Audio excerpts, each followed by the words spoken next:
Hi, welcome to SW Box. I'm Neil and today I'm going to teach you guys how to change a broken screen or digitizer. Okay, you do need a certain amount of tools and we do sell two different digitizers. So I'm going to show you the first one. This is a complete one, okay, with the back frame on it, the home button, front camera. Now the other one that we sell is an empty one, like this. Okay, so you don't get the home button, you don't get the camera, and you don't get the frame. Okay, so all you actually get is a digitizer and the LCD. Now, basically the difference is about $15, I think, in price-wise, different, and I'll list the prices at the end of the video. The other things that you're going to require is some sort of opening kit. Now, with the iPhone 5 you need a suction pad, at least one good pry tool, maybe some tweezers, a pentalobe and a Phillips. So there's this kit here that you could buy as one full kit and you'll have everything you need to remove the screen. Or you can buy it separately, like here, where you've got Phillips, a pentalobe, a pry tool, some tweezers and a suction cup. Okay? Now, remember before you start to turn off your device, okay? And if the screen is cracked and the glass is coming out, use some sellotape to stick all the way along it to hold it in place, because otherwise when you're using your suction cup, obviously you're just going to pull bits off and that's not how you can remove this easily. Okay, so just use some sellotape and make it all the way across and that'll hold all of the glass together. Okay, we're going to bring the camera in now and let you guys have a close-up and see exactly what we're doing.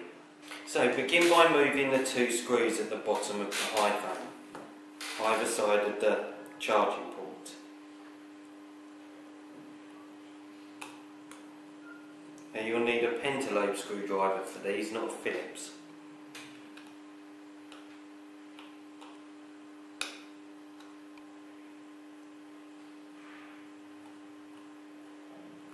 Make sure you set them down somewhere safe. Okay, then take a suction cup and put it on the corner of the device, like so. This may take a few attempts, so take your time.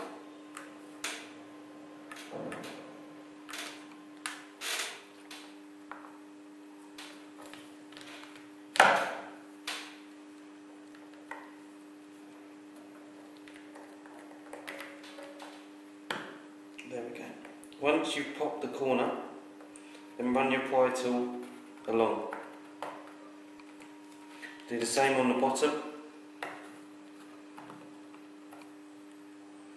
Then round to the other side. Now, be careful at this point. Although it's lifted up, you can't take it all the way off yet.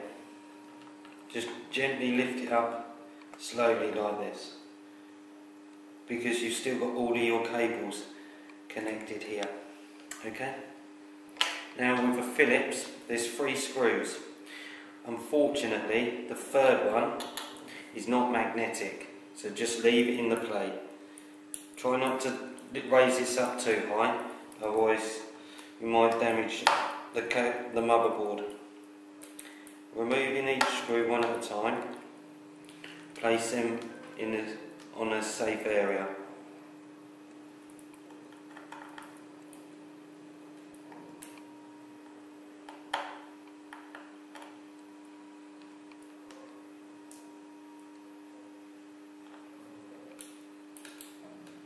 Like I said, this one isn't magnetic, but just leave it in the plate if you can.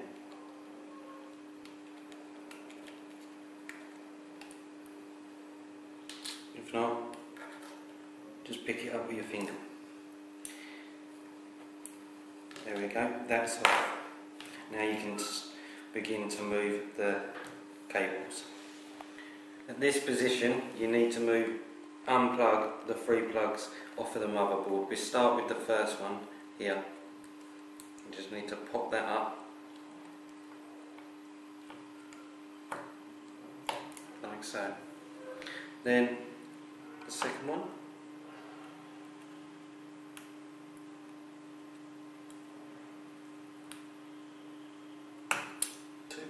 And then there's one again at the bottom here.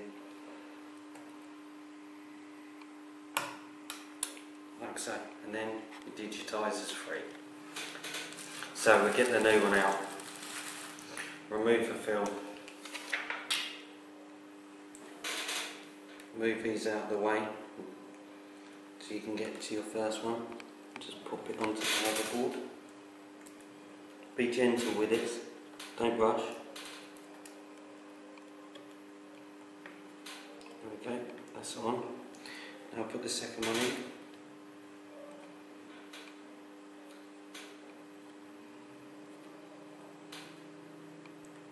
Take your time to get it in the right position. Pop that one on. Now the last one.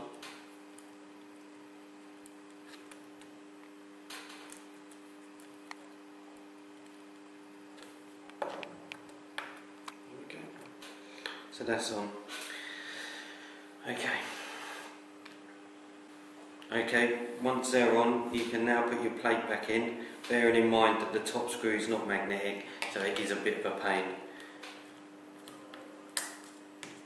Okay, so we're going to start with the lid and slide that under first, like so, and then push it down and into position. You can use a finger to hold it into place while you get the first screw in.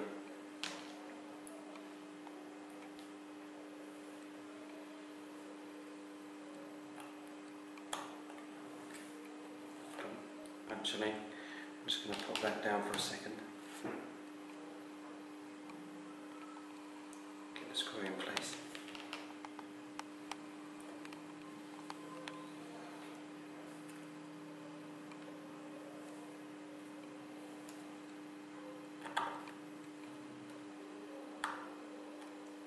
Put that on.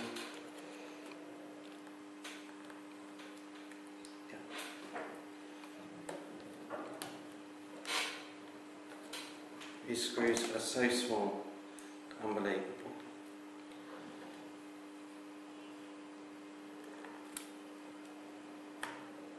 Okay. And the third one.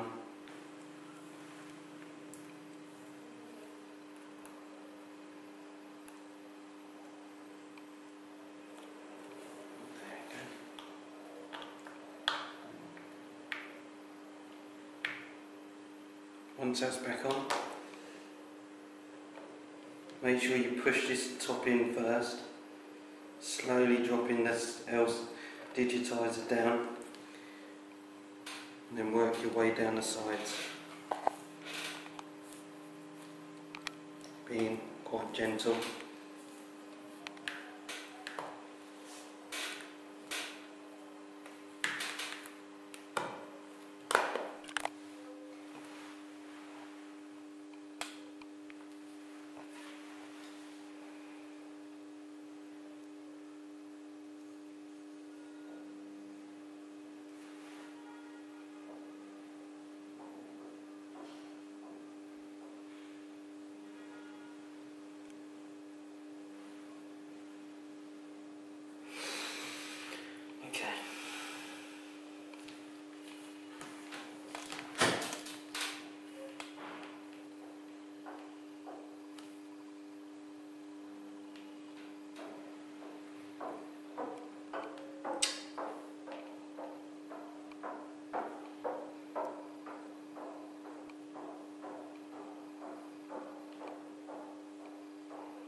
Okay, so it's quite an easy task to do, just a little bit patience required, and then obviously you can repair your cell phone yourself. Now, for the empty one that you do have to build up is $307, okay, and this is with everything on it, the home button and everything constructed, it's $325. So, you know, about $15, $17, something like that, will cover the cost of you building this up. Just up to you really.